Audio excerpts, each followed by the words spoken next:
All right, in this video, we're going to look at filling in these squares with Photopea. So we're going to utilize Control plus a lot to zoom in.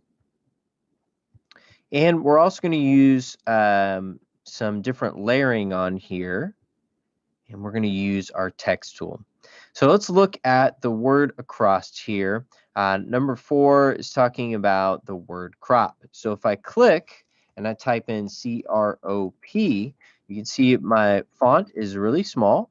You can try to blow that up a little bit here, see if that makes any difference. And I'm going to hit the check mark.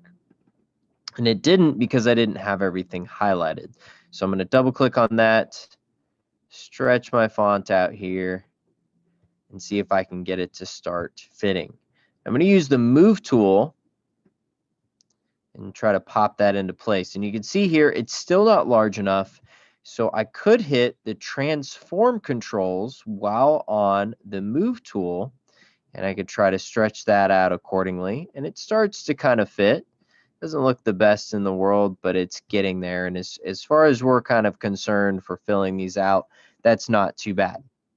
Let's say instead of using this, so I'm going to delete my layer here.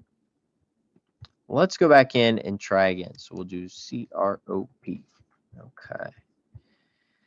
And if we've got our crop, I'll kind of move this around right here. Doesn't really fit. We can also go into character, and under character, I can move this directional tool, and that is changing how far apart those letters are. Now, this isn't a true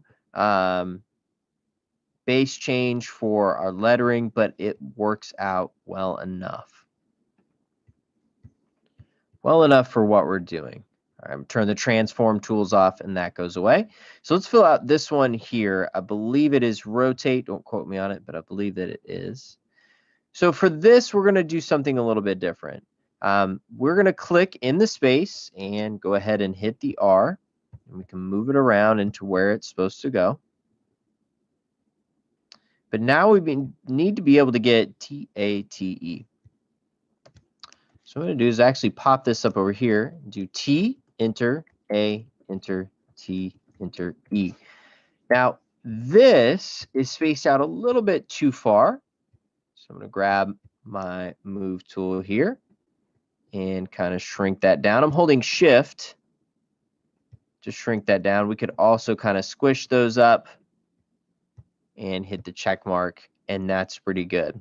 Now, I will say you can see some of my lettering is a little bit off and whatnot, but for the most part, as far as we're concerned, that looks pretty good. At least good enough for what we're doing here. If you really, really, really wanted to, you could click individually and type in and then go in and move each letter individually, but I wouldn't recommend that. It would take a lot of work.